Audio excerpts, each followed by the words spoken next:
So let's start by bringing some awareness to the posture, trying to get situated in a stable, comfortable, upright position, serviceable for meditation. So we make sure that our feet are flat and our back is straight, and that throughout the session we want to check in and see if we've started to slouch or lean and try to correct that as we go along. So we keep our hands in the lap with the right over left and the palms upturned and the thumbs gently touching or resting on the knees.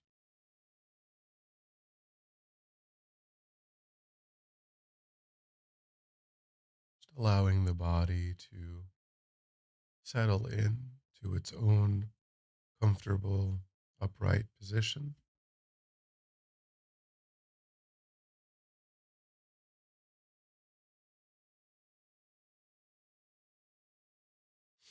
Scanning through to see if there are places where there's unnecessary tension, trying to relax.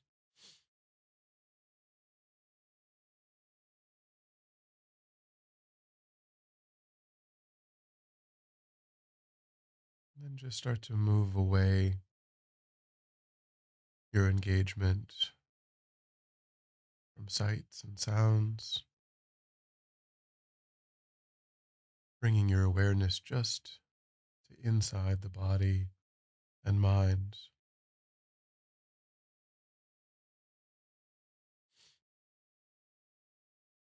letting go also of thoughts or feelings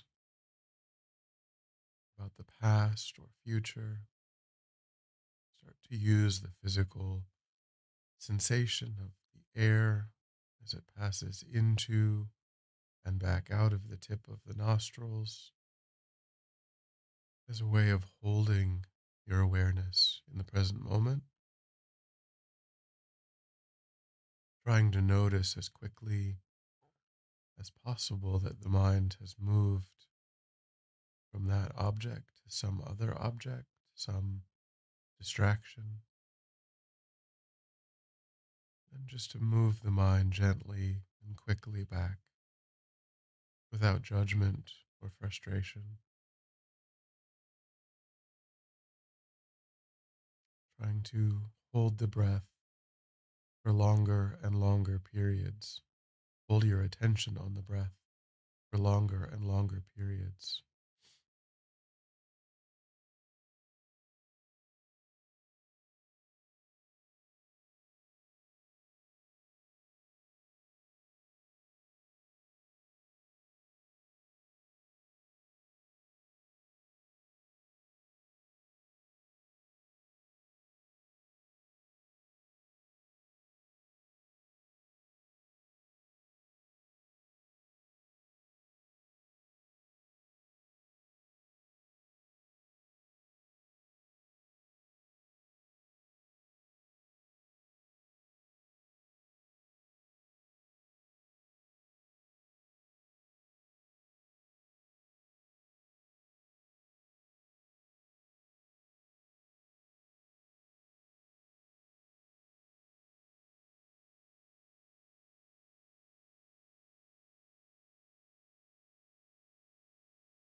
Then try to establish a broad, virtuous motivation for your effort, your time,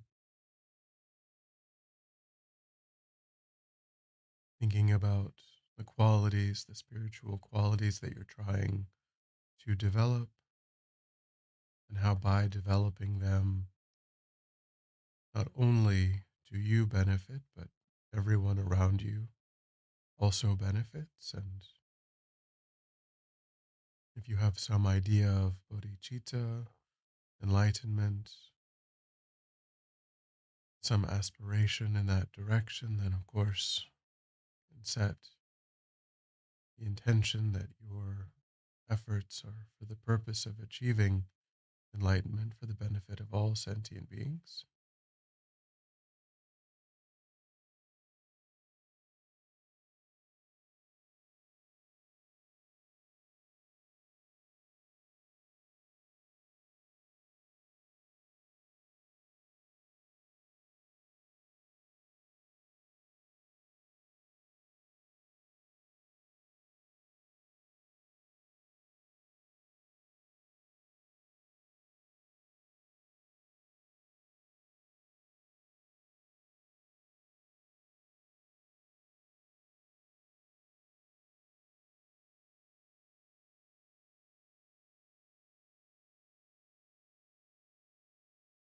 And then today we'll finish up the remaining verses in Lama Zopa's booklet,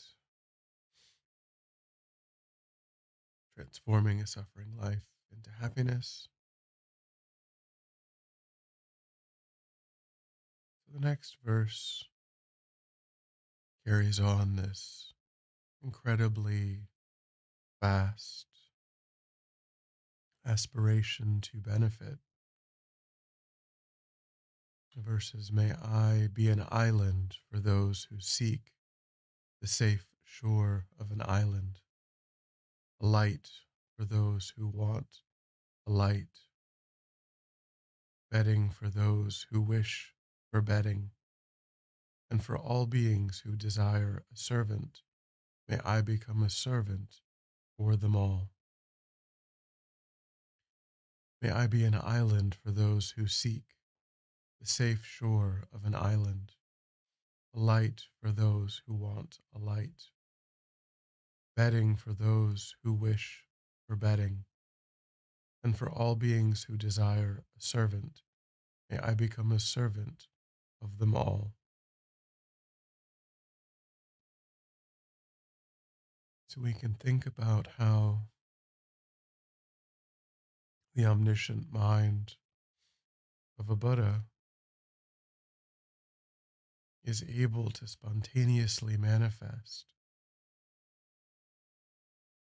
in whatever forms are necessary for the benefit of sentient beings.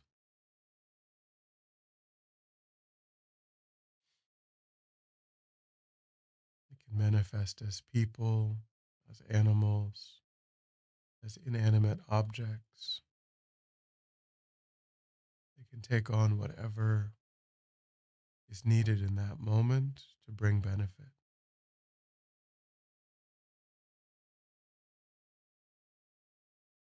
So, of course, in one way, we can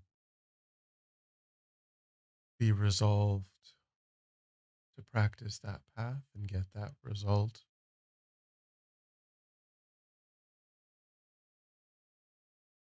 We can also think on a daily basis, in each moment, what is the most useful, most constructive way of relating to what's happening? What can I contribute in this moment to be of benefit?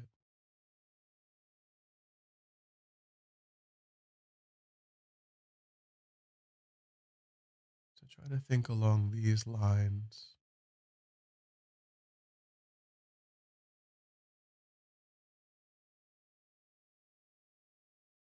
Lama Yeshe says that we should serve others as much as possible.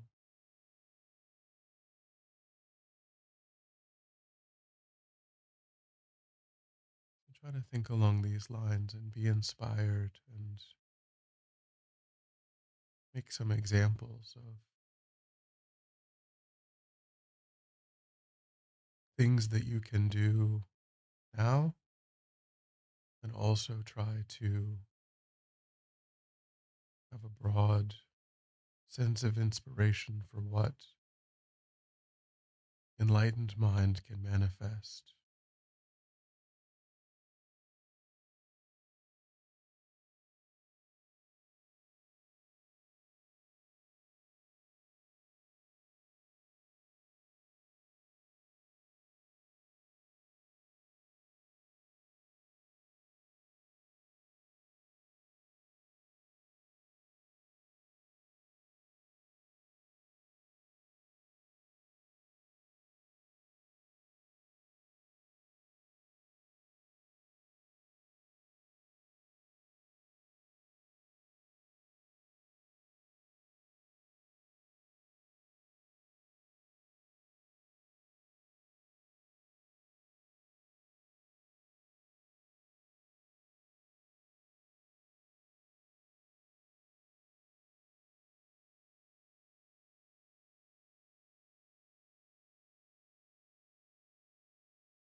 In the next verse, may I be a wish granting jewel and a wish fulfilling vase, giving rise to whatever is desired, such as food and clothing.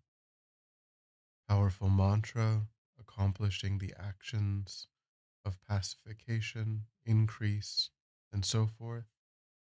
Great medicine curing every sickness. a wish fulfilling tree, satisfying every need, and a wish granting cow for all beings. May I be a wish granting jewel and a wish fulfilling vase, giving rise to whatever is desired, such as food and clothing. Powerful mantra accomplishing the actions of pacification, increase, and so forth. Great medicine curing every sickness. A wish fulfilling tree, satisfying every need, and a wish granting cow for all beings.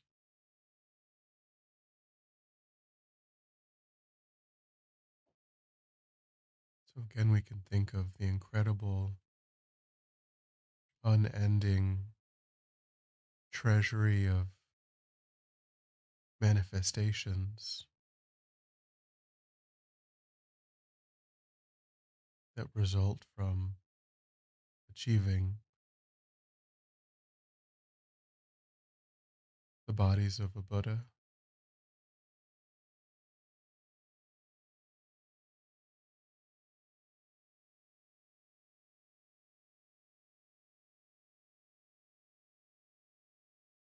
So try here to really think about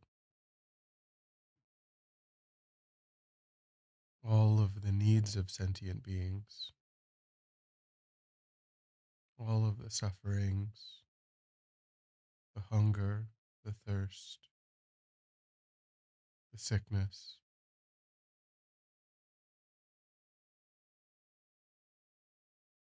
Spend some time thinking about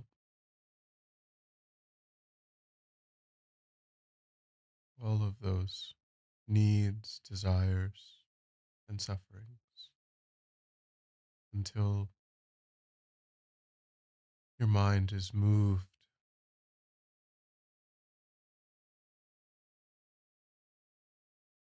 to do something.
And then, on the basis of that compassionate wish,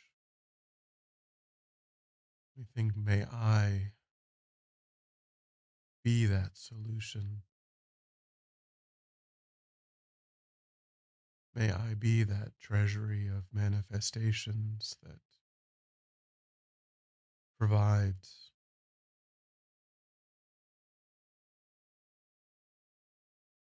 for the needs of all sentient beings.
The next verses, like the four great elements, the earth and so forth, and like the sky, may I always be a means of living in every way for the innumerable sentient beings. Likewise, may I be a means of living at all times and in all ways for the realms of sentient beings equaling the extent of space until they all attain the sorrowless state. Like the four great elements, the earth and so forth, and like the sky, may I always be a means of living in every way for the innumerable sentient beings. Likewise, may I be a means of living at all times in all ways for the realms of sentient beings equaling the extent of space until they all attain the sorrowless state.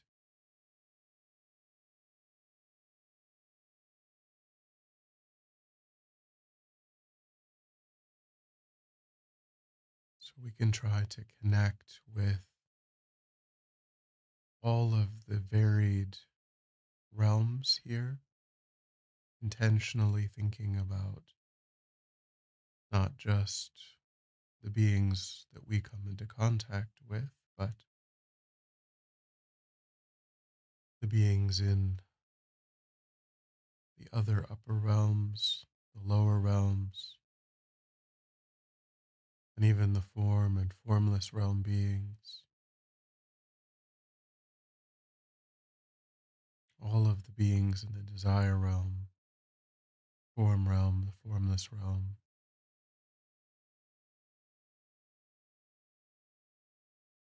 I think whatever supports those beings in a constructive way, just like the earth, the water, the air, whatever is beneficial, whatever supports, whatever's constructive, may I manifest like that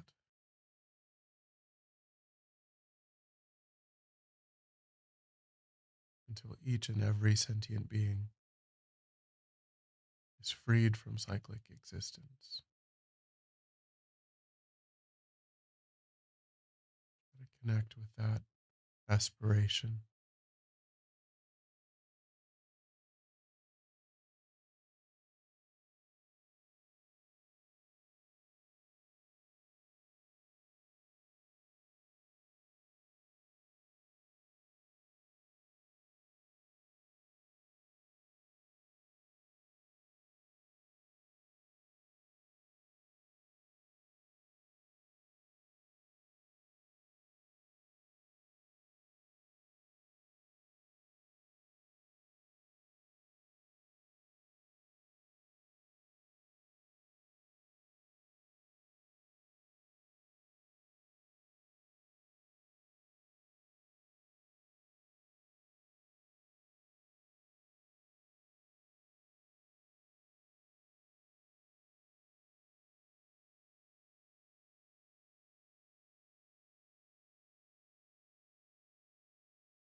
And then the last contemplation: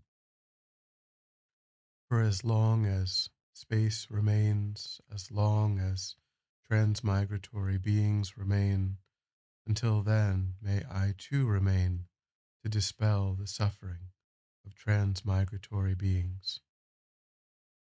As long as space remains, as long as transmigratory beings remain, until then may I too remain to dispel the suffering of transmigratory beings. So develop this brave attitude to return again and again, not being satisfied, not feeling finished, until every sentient being has achieved enlightenment.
And when you're ready, we'll come back together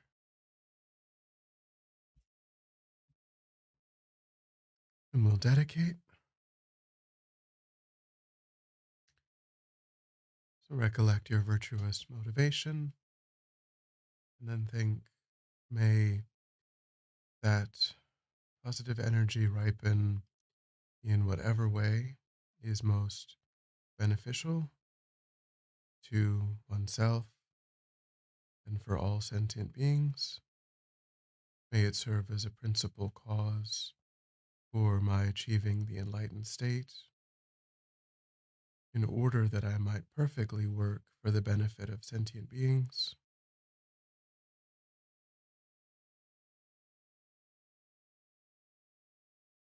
And may it clear away any obstacles to the health, the long life of His Holiness the Dalai Lama, Lama Zopa Rinpoche, and any other of my spiritual guides.